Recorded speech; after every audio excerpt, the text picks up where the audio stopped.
आज से 6-7 साल पहले इसी घर में जहां आप आज हैं, इसी घर में हम 3 मित्रों ने, अरविंद ने, मैंने और मनीष ने एक भ्रष्टाचारी आंदोलन के बारे में सपना देखा था जो हम रामलीला मैदान तक लेकर गए।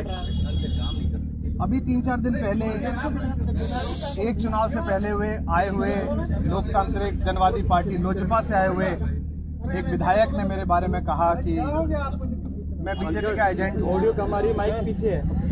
मुझे लगा कि अगर यही बात उसने मेरे मित्र अरविंद के बारे में या मनीष के बारे में कही होती तो वो 10 मिनट में हमें पार्टी में बाहर निकाल दिया जाता।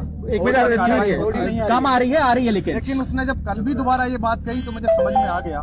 इस बीच में मेरी बात हुई, संजय आए, मनीष आए, अरविंद से बात हुई। मुझे लगा कि ये निकाल दिया जाएगा।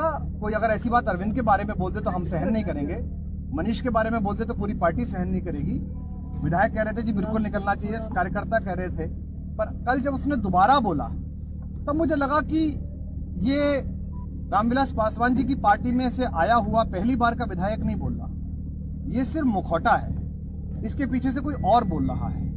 और तब मुझे याद आया कि लगातार 6 हार के बाद इस पवित्र आंदोलन के पेड़ में जो घुन लगी थी, जो कोटरी लगी थी, जिसके टिकट वितरण की वजह से, जिसके बयान दिलवाने की वजह से, जो सवाल मैंने उठाए थे अपने इंटरव्यूज में, उनकी वजह से हमारी पार्टी हारी, हमारा कार्यकर्ता का मनोबल क्षीण हुआ, हमारा कार्यकर्ता उपेक्षित हुआ।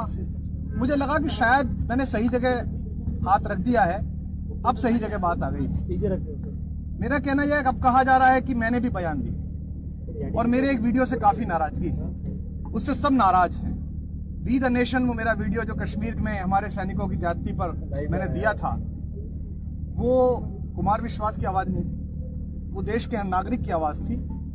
और मैं 2 बातें साफ करने देना चाहता हूं। अगर देश की आवाज, राष्ट्र की आवाज आगे लाने के लिए मुझसे पार्टी, संगठन, कोई भी नाराज होगा, कोई सरकार, कोई व्यवस्था, तो मैं आवाज बंद नहीं करूंगा, मैं लगातार बोलूंगा। कश्मीर की बात होगी, सैनिक की बात होगी, शहीद की बात होगी तो मैं बोलूंगा।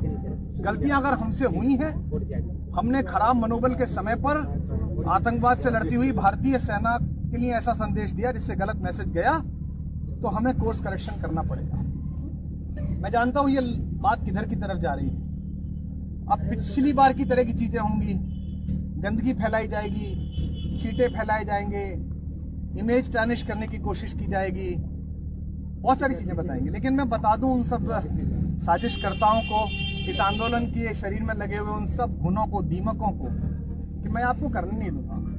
क्योंकि मैं 10 बार कह चुका हूं, परसों मैंने मनीष से कहा, अरविंद से कहा, पार्टी से कहा, आज आपके माध्यम से कह रहा हूं, जीवन में ना कभी चीफ मिनिस्टर बनना है, ना डिप्टी चीफ मिनिस्टर बनना है, ना पार्टी अध्यक्ष बनना है, ना कोई पॉलिटिकल पार्टी ज्वाइन करनी है, ना कोई स्वराज आंदोलन ज्वाइन करना है। मैं यहाँ इस काम के लिए नहीं आया था। मुझे पता नहीं आप क्या कर रहे हैं, पर मैं इस काम के लिए नहीं आया। मैं ये कहना चाहता हूं कि मैं एक दिन में निर्णय ले लूंगा और मसला देश का होगा तो बोलूंगा, सेना का होगा तो बोलूंगा। और ये भी चेतावनी नहीं दे रहा, अनुरोध कर रहा हूं कि ऐसा कुछ मत करिए जिससे सड़क पर खड़े हुए कार्यकर्ता, जिसने आपके लिए नौकरी छोड़ी, जिसने चना खा के आपके लिए लड़ा, मैं फिर भी कुमार विश्वास रहूंगा, मुख्यमंत्री फिर भी अरविंद केजरीवाल रहेंगे, मुख्यमंत्री फिर भी मनीष रहेंगे। लेकिन वो कार्यकर्ता जिसको कोई नहीं जानता, जो पोस्टर चिपकाता था, जो आपके लिए लड़ता था, आप उस पर लात मत मारिए। और ये भी कहना चाहता हूं कि ये जो भी ये साजिशें नीचे कर रहे हैं, ये बला की साजिशें, ये पैतरे मेरे खिलाफ, रायगा है, मैं तुम्हारे खेल का हिस्सा, मैं इस खेल का हिस्सा नहीं हूं। मैं आज रात सोचूंगा, निर्णय लूंगा और जल्दी आपको बता दूंगा। लेकिन वी द नेशन के लिए, अपने वीडियो के लिए मैं किसी से माफी नहीं मांगूंगा। सैनिक के सम्मान के लिए, राष्ट्र के सम्मान के लिए मैं किसी से माफी नहीं मांगूंगा। कुमार भाई सवाल लीजिए। कुमार भाई